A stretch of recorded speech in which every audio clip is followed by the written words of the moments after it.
Olá, que a graça e a paz do Senhor Jesus Cristo estejam conosco hoje e sempre. Meu nome é Raquel Estácio e eu vim aqui compartilhar com vocês a respeito do tema da nossa semana. Essa semana falaremos a respeito de perdão.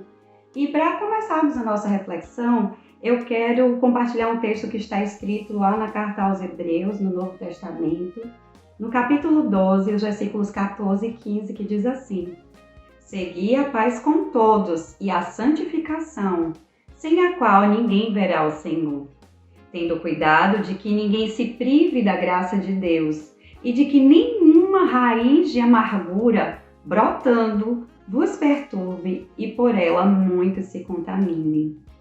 Podemos refletir a respeito de consequências que a amargura e o ressentimento nos causam. E a primeira delas, podemos perceber que são as doenças físicas mesmo. Uma pessoa amargurada, uma pessoa ressentida, ela acumula doenças físicas e emocionais, que se transformam depois em algo muito grave, como é o caso do câncer, por exemplo. Tem pesquisas científicas que falam que uma pessoa que tem facilidade em perdoar, ela tem o seu sistema imunológico mais resistente. Ela sofre menos com doenças emocionais, como o caso da ansiedade e depressão.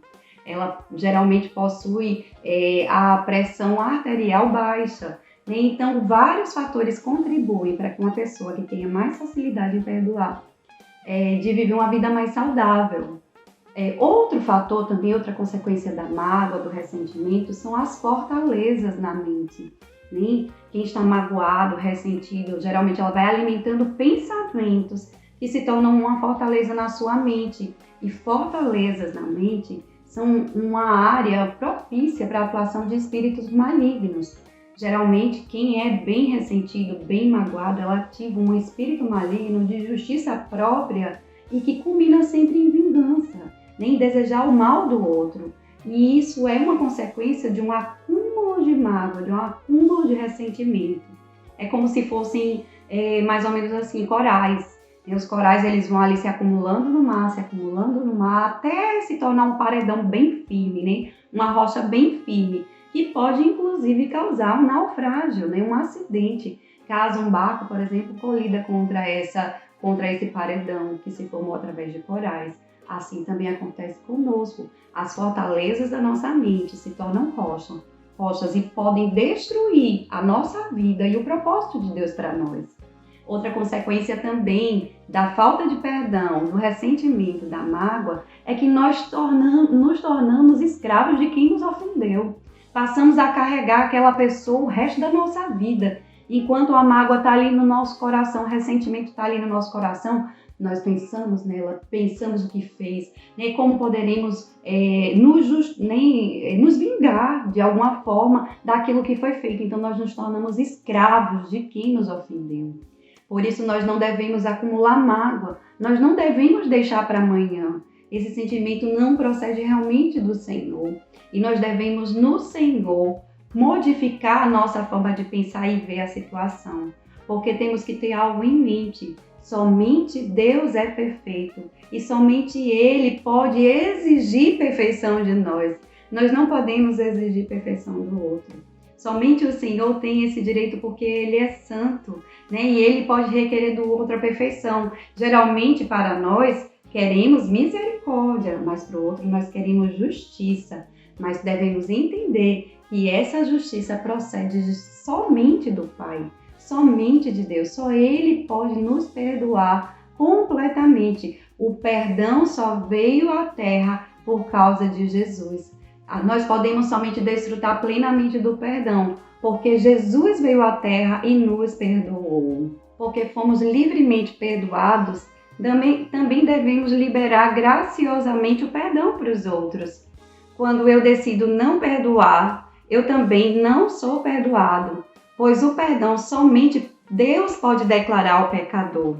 Lá em Mateus 6, do 14 ao 15, fala o seguinte: Porque, se perdoardes aos homens as suas ofensas, também vosso Pai Celestial vos perdoará a vós. Se, porém, não perdoardes aos homens as suas ofensas, também o vosso Pai o vosso Pai não vos perdoará as vossas ofensas. Isso acontece por quê? Porque quando nós decidimos não perdoar, nós entendemos, nós nos colocamos na posição de justos o suficiente, né, para não perdoar o outro. E automaticamente decaímos daquilo que seria a justiça de Deus, rejeitamos a justiça de Deus. Então Deus não vai nos perdoar, já que nós não queremos mais a justiça dele. Né? Por isso que esse versículo fala que ele vai nos perdoar como nós perdoamos. Né? Se nós perdoarmos o outro, ele nos perdoa.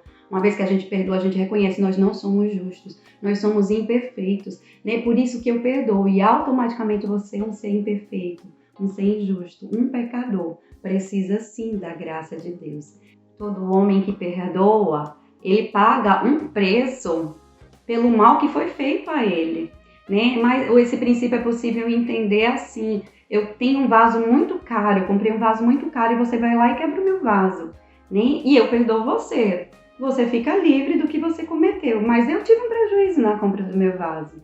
Ou então, se eu decido denegrir a sua imagem, eu decido falar coisas a seu respeito, acabar com a sua reputação, e você me perdoa, você está ali decidindo arcar com a consequência do que eu fiz contra você. Né? Mas eu saio livre. Então, o perdão, né, liberar perdão, é a forma mais excelente, a forma mais onde mais nos parecemos com Cristo, porque foi assim que ele fez conosco, né? Ele nos perdoou de forma graciosa, ele tomou em nosso lugar a nossa culpa, ele assumiu a consequência das nossas falhas, da nossa ofensa contra Deus, e assim nos perdoou graciosamente, sem querer nada em troca. Somente em Cristo podemos perdoar de forma plena, sem querer nada em troca, porque ele sim veio à Terra mostrar o perdão perfeito para nós. O perdão não depende da emoção, eu não tenho que sentir vontade, quando eu sentir que eu devo perdoar, eu vou perdoar. Não é assim, não vai acontecer, não vai chegar, porque sempre tendemos para um sentimento de vingança.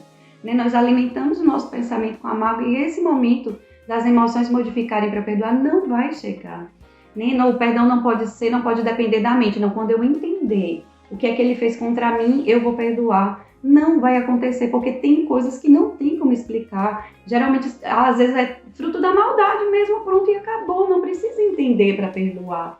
Também você não vai, né? Quando eu sentir vontade, eu vou perdoar. Essa vontade não vai vir, como eu falei um pouco antes.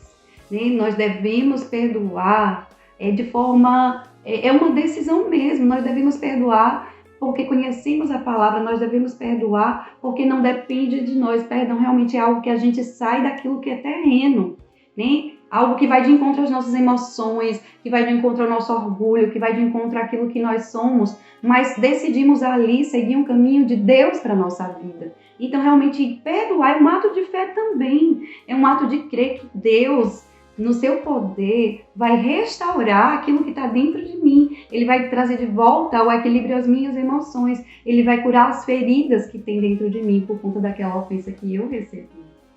O primeiro passo para perdoar é reconhecer que realmente está magoado.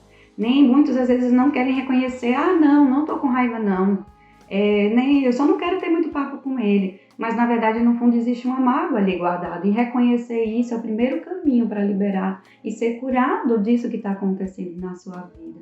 Então não reconhecer muitas das vezes é como se tivéssemos uma infecção que vai ali nos corroendo ainda por dentro.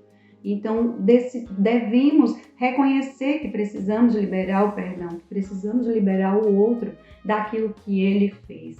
Então resolva perdoar, resolva liberar perdão e deixe que Deus se encarregue de curar as suas emoções. Resolva simplesmente entender que você é pecador e não deve exigir perfeição do outro, porque você também não é perfeito. Você não tem que clamar misericórdia para você e justiça para o outro, mas tem que entender que todos nós precisamos da justiça de Deus em Cristo Jesus. Reconhecer que somente o Senhor pode curar as nossas emoções, transformar essa realidade ali de ofensa, de amargura, de ódio, de rancor, em um ambiente de restauração, de reconciliação e de uma nova vida, de uma nova história, de uma nova caminhada. Decida não mais pensar na ofensa e compartilhar com outras pessoas a respeito da ofensa. Peça a Deus para te mostrar como Ele enxerga quem te ofendeu. Isso vai fazer toda a diferença na hora de decidir se reconciliar, decidir liberar o perdão na vida de outra pessoa. Repreenda todo espírito de justiça própria, de vingança que pode existir no seu coração, que tem estabelecido às vezes fortalezas na sua mente, que tem impedido de você viver uma vida plena em Deus e de cumprir o propósito dele na sua vida. Um sinal de um coração que é perdoador, que não guarda mágoa, é alguém que fala bem a respeito do outro, é alguém que abençoa o outro, é alguém que deseja o bem do outro. Isso é um sinal perfeito de que o seu coração é livre, está liberado de qualquer ressentimento. O rancor e o orgulho nos impedem de ter um pensamento de perdão e destrói realmente as nossas atitudes para que nós não venhamos perdoar, mas que você decida hoje ficar livre do rancor, livre do ressentimento, livre da amargura, porque perdoar é uma questão de decisão. Decida perdoar e deixe que Deus vai se encarregar das suas emoções. Deixe que Deus vai curar as feridas que ainda existem dentro de você. Seja livre para viver os propósitos de Deus da sua vida e ter uma vida plena e resolvida com todos, em paz com todos, em Cristo Jesus. Amém?